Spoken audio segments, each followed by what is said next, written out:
அனைவருக்கும் வணக்கம். இன்னைக்கு வேளச்சேரி பகுதியில் சுயசார்பு பொருளாதாரத்தை ஊக்குவிக்கக்கூடிய வகையில் எங்களுடைய நமோ ஃபவுண்டேஷன் மூலமாக 20 நபர்களுக்கு புதிய ஆட்டோக்களையும் 60 பேருக்கு புதிய தையல் இயந்திரங்களையும் கொடுத்துருக்கிறோம். இது தொடக்கம் தான். வேளச்சேரியில் குறைந்தபட்சம் அடுத்த 3-4 மாதங்களில் 1000 ஆட்டோக்களையும் கிட்டத்தட்ட 10,000 தையல் மிஷின்களையும் தேவைப்படுவதற்கு கொடுப்பதற்காக முயற்சி செய்து வருகிறோம். அதன் ஒரு பகுதியாக இந்த நிகழ்ச்சியை ஏற்பாடு செய்திருக்கிறோம். பாரதிய ஜனதா கட்சி இளைஞரணி சார்பாகவும் தம்பிகள் நிறைய வந்திருக்காங்க. திமுக தேர்தல் வாக்குறுதியில ஆட்டோ வாங்கக்கூடியவர்கள் எல்லாருக்குமே 10,000 ரூபாய் மானியம் கொடுப்போம் அப்படின்னு 2021 சொல்லியிருந்தாங்க. அதை அவர்கள் இன்று வரை நிறைவேற்றவில்லை. அதற்கு முன்னெடுப்பாக நாங்கள் இந்த தொகுதியில இந்த பகுதிகளில் பிஜேபி சார்பாக வெற்றி பெற்றால் நிச்சயமாக ஆயிரக்கணக்கான மக்களுக்கு எங்களுடைய எம்எல்ஏ நிதியிலிருந்து ஆட்டோ வாங்குவதற்கு உதவி செய்வோம் அப்படின்ற உத்தரவாதத்தையும் இன்னைக்கு நிகழ்ச்சியில நாங்கள் சொன்னோம்.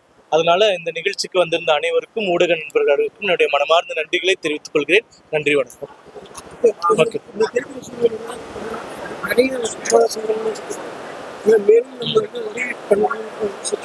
அதுதான் நேரு அவர்கள் சொன்னதா சொல்லுவாங்க, ஒருத்தருக்கு மீன் பிடித்து கொடுப்பதை விட மீன் பிடிக்க கற்றுக் கொடுங்கள் அப்படின்ற மாதிரி. அதனால இன்னைக்கு இருக்கக்கூடிய பல திட்டங்கள் சுயமா அவர்களை அவர்களுக்கு வாழ்வாதாரத்துக்கு உதவி செய்யற மாதிரி இல்லாம ஒரு முறை கொடுத்து விட்டு வாக்குகளை வாங்கக்கூடியது கவர்ற அளவுக்கான இலவச திட்டங்கள், பணம் கொடுப்பது, அந்த மாதிரியான ஒரு கலாச்சாரம் இருக்கு. அந்த பணம் கொடுப்பதற்கு கூட இந்த மாதிரி ஒரு பொருள் உதவியா நம்ம செஞ்சிட்டோம்னா அவர்களுடைய வாழ்வாதாரத்துக்கு உதவியா இருக்கும் அப்படின்றதுதான் முதல்ல இருந்து நம்ம சொல்லிட்டு இருக்கோம். அதை வலியுறுத்துறதுக்காக தான் இந்த மாதிரி நாங்க எந்த பிரதிநிதியா இல்லாம கூட நாங்க மக்களுக்கு உதவி செய்வோம் அப்படின்றத மக்களுக்கு நிலைநாட்டுவதற்காகவும் அவர்கள் மனதில் புகுத்துவதற்காகவும் தான் இந்த நிகழ்ச்சி ஏற்பாடு செய்தது.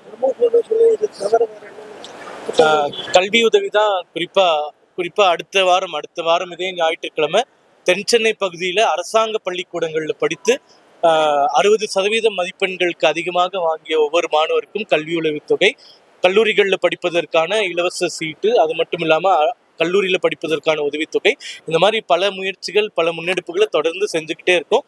இதுதான் முதல் முறை கடந்த 16 ஆண்டு காலத்துல ஒரு மீடியாவெல்லாம் அழைத்து ஒரு நிகழ்ச்சி மாதிரி ஏற்பாடு செய்து பண்ணது. இனிமேல் நடக்கக்கூடிய நிகழ்வுகள் நிச்சயமா தகவல் எல்லாருக்கும் சொல்லுவோம்.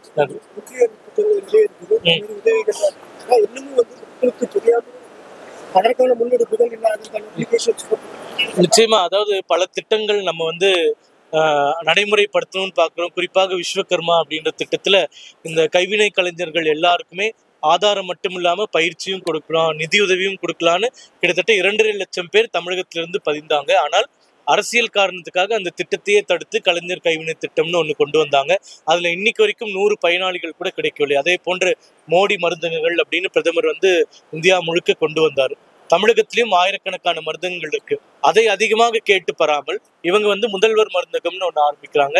அதுல எங்கேயுமே யாருமே மருந்து வாங்குறதுனால இன்னைக்கு இட்லி மாவு இருக்கக்கூடிய நிலைமை நம்ம பார்க்கிறோம். அதனால மத்திய அரசு கொடுக்கக்கூடிய திட்டங்கள் போட்டி மனப்பான்மை இல்லாம மக்களுக்கு போய் சேர வேண்டும் அப்படின்ற எண்ணத்துல இங்க இருக்கக்கூடிய அரசு நினைத்தால் நிச்சயமாக பல்லாயிரக்கணக்கான மக்களுக்கு அது உதவியாக இருக்கும். ஆனால் அது செய்யாத காரணத்தினால் அடுத்து வரக்கூடிய தேர்தலில் மக்களே இவர்களை வீட்டிற்கு அனுப்ப போகிறார்கள் அப்படின்றது உறுதியா எங்களால் சொல்ல முடியும்.